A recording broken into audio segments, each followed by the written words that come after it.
রাজ্যের মাননীয় মুখ্যমন্ত্রী মমতা বন্দ্যোপাধ্যায় গতদিনে মঞ্চের ওপর থেকে দুটি মারাত্মক বক্তব্য বলেছেন। প্রথমত, যে তাকে যারা দুর্নীতিগ্রস্ত বা চোর বলছেন সবার বিরুদ্ধে তিনি মানহানি মামলা করবেন। এই পদক্ষেপকে আমরা স্বাগত জানাই। অন্তত পরিষ্কার হয়ে যাবে রাজ্যের সম্মানীয় মুখ্যমন্ত্রী কোনো দুর্নীতির সঙ্গে জড়িত নেই। অন্তত প্রাথমিকভাবে কিছুটা হলেও সেই প্রমাণ আমরা পেতে পারি যদি সত্যি সত্যি মুখ্যমন্ত্রী সেই পদক্ষেপ নেন। এবং দ্বিতীয় যে বক্তব্য মুখ্যমন্ত্রী পাশাপাশি বলছেন সেটা কার্যত আপনাকে চমকে দেবেন, আমাকে তো চমকে দিয়েছে। রাজ্যের সম্মানীয় মুখ্যমন্ত্রী মমতা বন্দ্যোপাধ্যায় বলছেন যে বিজেপি নাকি বিজ্ঞাপন দিয়ে বলছে আমরা 20,000 কোটি টাকা চুরি করেছি। আরে 20,000 কোটি টাকা তোদের কাছ থেকে চুরি করব কেন? যদি কেউ ভাবে যে 20,000 কোটি টাকা সরকারের কাছ থেকে তুলবে এটা কোনো ম্যাটার, কিন্তু সে কাজ আমরা করি না। এক্স্যাক্টলি কি বলেছিলেন আরো একবার আজকের পর্বেই আপনাদের শোনাবো। And anybody can challenge me also. কাগজে বিজ্ঞাপন দিয়ে বলছে 20,000 কোটি টাকা ওরা চুরি করেছে, আমাদের বয়ে গেছে। 20,000 টাকা চুরি করতে গেলে তোর কাছে করবো কেন? পকেটমার সবচেয়ে বড় লুটেরা পার্টি একখানা। যদি কেউ ইচ্ছে করে সরকার থেকে 20,000 কোটি টাকা তুলবে, এটা কোনো ম্যাটার? যদি কেউ ইচ্ছে করে সরকার থেকে 20,000 কোটি টাকা তুলবে, এটা কোনো ম্যাটার? কিন্তু রাজ্যের মুখ্যমন্ত্রী মমতা বন্দ্যোপাধ্যায়ের মুখ থেকে যখন এই ধরনের বক্তব্য শুনি যে 20,000 কোটি টাকা সরকারের কাছ থেকে তুলে নেওয়া নাকি খুব একটা বড় ব্যাপার না, যদিও তৃণমূল কংগ্রেস দুর্নীতি করেনি, তাহলে আর এর থেকে অবাক হওয়ার কি ঘটনা থাকতে পারে? অর্থাৎ রাজ্য সরকার স্বীকার করে নিচ্ছে যে কিভাবে দুর্নীতি করতে হয় সেটা তারা জানেন, কিন্তু তারা দুর্নীতি করেননি। তবে একথা আমরা বিশ্বাস করি যতক্ষণ না প্রমাণ হচ্ছে কোনো দলকে বা কোনো ব্যক্তিকে সরাসরি চোর শব্দবন্ধ ব্যবহার করা একেবারেই অসাংবিধানিক, সে কাজটা আমরাও কখনো করি না। নমস্কার, welcome to simple as ABC. আপনাদের সকলকে স্বাগত জানিয়ে শুরু করছি আজকের বিশেষ খবর। আজকের পর্বটি আপনাদের সামনে একটি প্রশ্ন দিয়ে শুরু করব, তার কারণ 4 দফার নির্বাচন প্রক্রিয়া হয়ে গিয়েছে। আপনাদের মধ্যে অনেকেই এই গণতন্ত্রের শ্রেষ্ঠ উৎসবে ইতিমধ্যেই অংশগ্রহণ করে নিয়েছেন, আর অনেকে এখনো বাকি রয়েছে। প্রশ্নটি হচ্ছে, কোন ইস্যুতে পশ্চিমবঙ্গের লোকসভা নির্বাচন হচ্ছে? আপনি যে দলেরই সমর্থক হন না কেন, কোন ইস্যুর উপর ভিত্তি করে আপনি বুথে যাচ্ছেন এবং আপনার পছন্দ মতো প্রার্থীকে ভোট দিচ্ছেন, এবং আপনাদের মধ্যে আপনি শাসক দলের সমর্থক হন কিংবা আপনি শাসক দলের বিরোধী হন, আপনি যে দলেরই সমর্থক হন না কেন আপনি বলবেন একটাই ইস্যু, সেটা হচ্ছে পশ্চিমবঙ্গে দুর্নীতি হয়েছে বা হয়নি, কিংবা আরো একটি ইস্যু পশ্চিমবঙ্গে সন্দেশখালীতে ধর্ষণ হয়েছে না হয়নি। এই ইস্যুর উপর ভিত্তি করে 2024-এর লোকসভার নির্বাচন হচ্ছে পশ্চিমবঙ্গে। আর এটা কিন্তু বলে দিচ্ছে আমাদের সমাজ, আমাদের রাজ্য প্রগতির দিকে এগোচ্ছে নাকি পিছন দিকে পেছোচ্ছে। আচ্ছা, হতেই তো পারতো এমনটা যে নির্বাচন হচ্ছে ভারতবর্ষকে তৃতীয় অর্থনীতির দেশে পরিণত করতে পশ্চিমবঙ্গের কতটা কন্ট্রিবিউশন, পশ্চিমবঙ্গের বেকার যুবক যুবতীদের কতটা কর্মসংস্থান করতে পারলো এই রাজ্য সরকার, এ নিয়ে কিন্তু আমরা কেউই ভোটের লাইনে দাঁড়াচ্ছি না। আমরা দাঁড়াচ্ছি এটার উপর ভিত্তি করে যে এই রাজ্য সরকার চুরি দুর্নীতির সঙ্গে জড়িত, সন্দেশখালীতে ধর্ষণের মতো ঘটনা ঘটেছে, এই সমস্ত ইস্যু নিয়ে। আর এটাই প্রমাণ করে দেয় রাজ্যের মাননীয় মুখ্যমন্ত্রী মমতা বন্দ্যোপাধ্যায় তার 3 টার্মের শাসনকালে পশ্চিমবঙ্গকে ঠিক কোন জায়গায় পরিণত করেছে, যেখানে ইলেকশনের ইস্যুগুলো হয়ে যায় দুর্নীতি কিংবা ধর্ষণের মতো ঘটনা। যাই হোক, রাজ্যের স্বয়ং মুখ্যমন্ত্রী মমতা বন্দ্যোপাধ্যায় নিজেই গত দিনের মঞ্চ থেকে বললেন যে আমাকে নিয়ে অনেকে কটু কথা বলছেন, অর্থাৎ তাকে নিয়ে অনেকে চোর এই শব্দবন্ধ ব্যবহার করছেন। তিনি মানহানির মামলা করবেন বলে পরিষ্কার জানালেন। বললেন যে এমন ভাবে মামলা করবেন যাতে কোনোভাবে ছেড়ে দেওয়া না হয় কাউকে। যারা বা যে তাকে দুর্নীতিগ্রস্ত বলছে বা এই ধরনের চোরের মতো অপশব্দ ব্যবহার করছেন, তাদের বিরুদ্ধে মুখ্যমন্ত্রী নিজে মামলা করবেন বলে জানালেন রাজ্যের স্বয়ং মুখ্যমন্ত্রী নির্বাচনী প্রচার থেকে। কি বলেছিলেন রাজ্যের মুখ্যমন্ত্রী আপনাদের শোনাতে চাইব। এটা হচ্ছে তৃণমূলের, রোজ বলছে তৃণমূল চোর। কোথায় চুরি করেছে? কার পকেটে চুরি করেছে জিজ্ঞেস করুন, একটা হাওয়া তুলে দিয়েছে, গোয়েবলেস কয় দেয়। চুরিটা করেছে, প্রমাণটা কোথায়? আমি তো কোর্টে যাচ্ছি ডিফার্মেশনে, ওই রোজ সংবাদপত্রে উল্টোপাল্টা বলা, আমি নিজে মামলা করছি। প্রকাশক নেই, প্রচারক নেই, কাগজগুলো টাকা পাচ্ছে আর ছেড়ে দিচ্ছে। আমি এবার ছাড়বিয়ার পাত্রী নই, আমি ওটা ধরবো এবং ভালো করে আটো করে ধরবো। আপনার নামে কোনো প্রমাণ নেই, কোনো তথ্য নেই, আপনাকে চোর বানিয়ে দিল। জীবনে আমি এক কাপ চা কারো কাছ থেকে খাইনি, তাকে বলছি চোর। শুনলেন বন্ধুরা, আমরাও কিন্তু চাই যে একেবারে এই তথ্যটা সামনে আসুক। এই যে এতগুলো চুরি দুর্নীতির মতো ঘটনা ঘটে গেল, সেই ঘটনাগুলোর সঙ্গে প্রত্যক্ষ বা পরোক্ষভাবে এই রাজ্য প্রশাসন কিংবা তৃণমূল কংগ্রেসের যোগ রয়েছে কিনা। দেখুন, তৃণমূল কংগ্রেসের যে যোগ রয়েছে সেটা কিন্তু পার্থ চট্টোপাধ্যায়, মানিক ভট্টাচার্যের গ্রেপ্তারিতেই আমরা কিছুটা আঁচ করতে পারি, কিন্তু তৃণমূল প্রশাসন সরাসরি যুক্ত ছিল কিনা এটা এখনো পর্যন্ত বিচার্য বিষয়। তবে ইতিমধ্যেই একটি ঘটনা তোলপাড় ফেলে দিয়েছে। আপনারা জানেন, সুপার নিউমেরারি পদে অযোগ্যদের সরকারি পদে নিয়োগের জন্য মন্ত্রিসভার যে অনুমোদন দেওয়া হয়েছিল, আপাতত সুপ্রিম কোর্টের ইন্টারিম রায়ে যেটা স্থগিতাদেশ পেয়েছে যে হেফাজতে নিয়ে মন্ত্রিসভার সদস্যদের তদন্তের আওতায় নিয়ে আসা যাবে না বা গ্রেপ্তারের মতো কোয়ারশিভ অ্যাকশন নেওয়া যাবে না।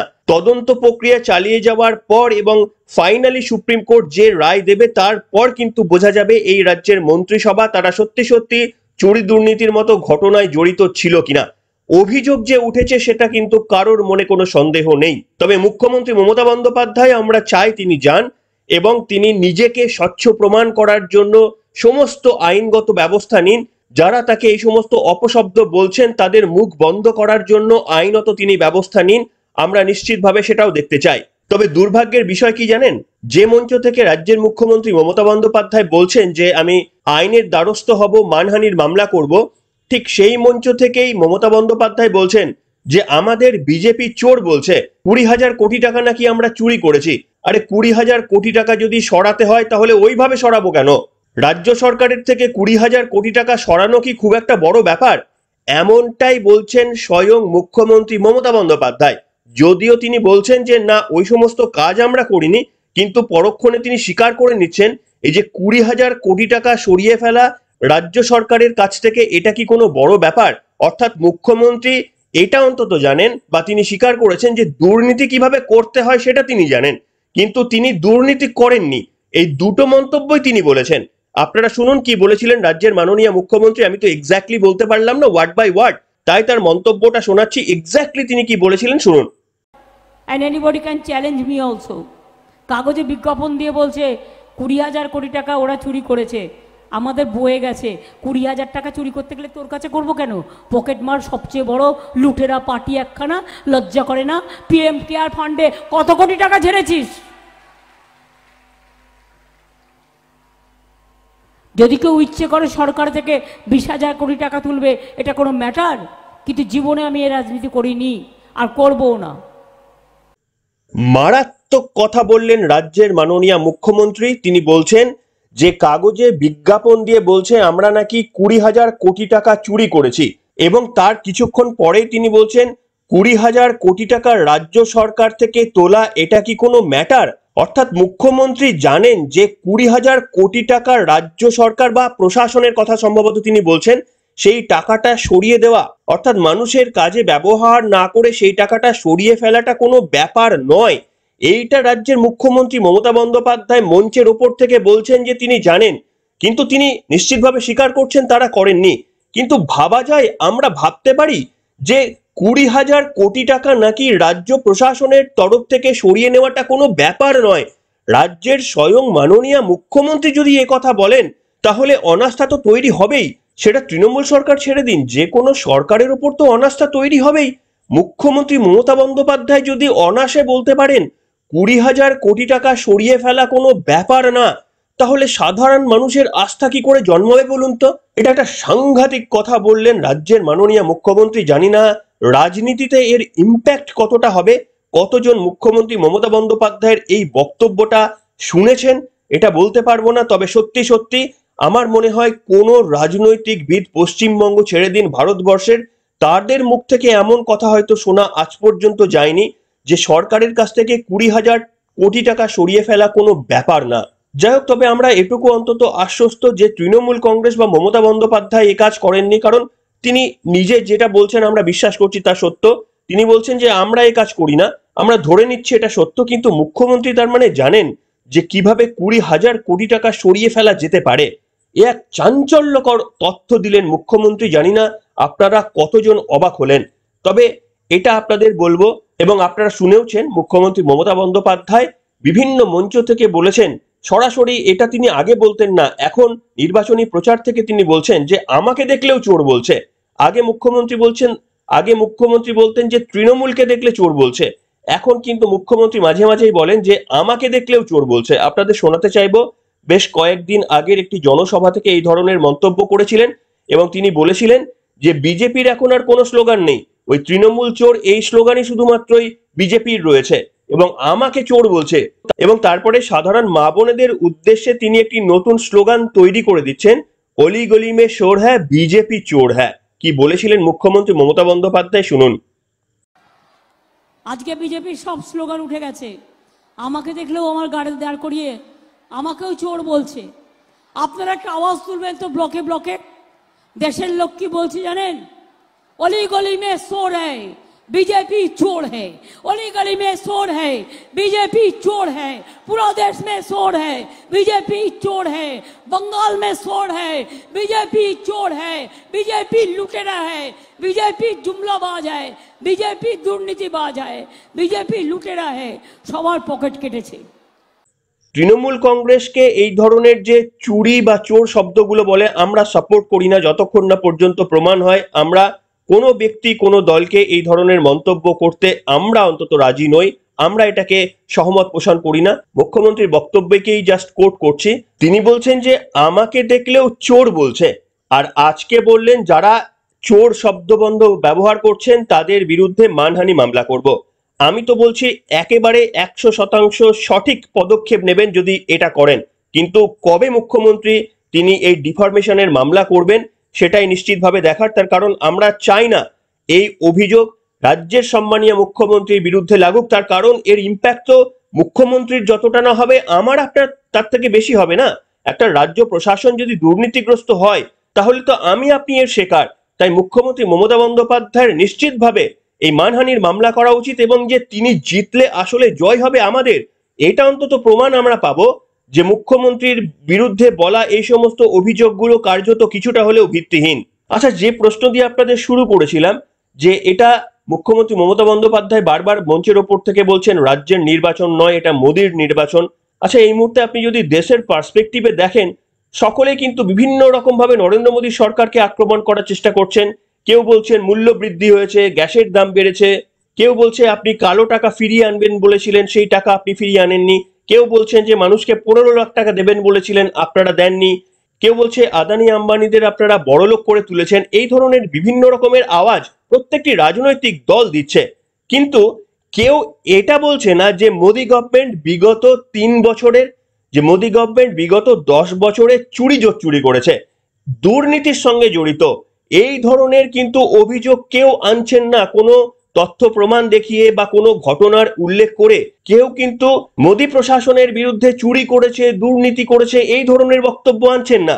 যে সমস্ত চুরি দুর্নীতির অভিযোগ দেখুন আমাদের রাজ্য সরকারের বিরুদ্ধে লাগছে, অথচ রাজ্যের মুখ্যমন্ত্রী মমতা বন্দ্যোপাধ্যায়, যার সরকারের বিরুদ্ধে মারাত্মক এবং গুরুতর অভিযোগ রয়েছে, তিনি মঞ্চের ওপর থেকে মোদির গ্যারেন্টিকে 420 বলছেন। মুখ্যমন্ত্রী নিশ্চিতভাবে ডিফরমেশনের মামলা আনতে পারেন যারা তার বিরুদ্ধে অপশব্দ বলছেন, কিন্তু তিনিও একজন প্রশাসনিক প্রধান হয়ে মোদির উদ্দেশ্যে বা মোদির স্লোগানের উদ্দেশ্যে মোদি গ্যারেন্টি 420 এটা বলতে পারেন? তার এই বক্তব্যে কি কারোর সম্মানহানি হয় না? রাজ্যের মুখ্যমন্ত্রীকে একবার ভেবে দেখবেন কি বলেছিলেন, বিভিন্ন মঞ্চ থেকে তো পরপর বলছেন, গতকাল কি বলেছিলেন শোনাবো। আমরা দিলাম কত? 30,000 কোটি টাকা, অর্থাৎ বিনা পয়সায় চালটা দিলাম আমরা, আর মোদি গ্যারেন্টি দেখাচ্ছে 420 মোদি গ্যারেন্টি। দয়া করে আর ছোবেন না, 440 ভোল্ট একেবারে কারেন্ট মেরে দেবে, আর ওই 440 ভোল্ট একবার খেলে আর বাঁচবে না। এখন নিয়ে এসছে এনআরসি। শুনলেন বন্ধুরা, তবে সর্বশেষে যেটুকু আপনাদের জানাবো, দেখুন পশ্চিমবঙ্গবাসী হয়ে কিন্তু আমাদের দুর্ভোগ এত সহজেই মিটে যাবে এটা ভাবার কোনো কারণ নেই। তার কারণ আপনারা খবর পেয়ে গিয়েছেন, জীবন কৃষ্ণ সাহা, যিনি নাকি নিয়োগ দুর্নীতি মামলায় জড়িত ছিলেন, সেই নাটকীয় ঘটনা আপনাদের মনে রয়েছে। সিবিআই তার বাড়িতে তাকে জিজ্ঞাসাবাদের জন্য গেলে তিনি পাঁচিলের ওপর উঠে মোবাইল দুটি জলে ফেলে দিয়েছিলেন। এই রকম এভিডেন্স ট্যাম্পারিং করার মতো মারাত্মক গুরুতর অভিযোগ শুধু নয়, এটা হাতে নাতে প্রমাণিত, ক্যামেরাতে পর্যন্ত এসেছে। তারপরেও সেই জীবন কৃষ্ণ সাহা সুপ্রিম কোর্টের কাছে জামিন পেয়ে যান।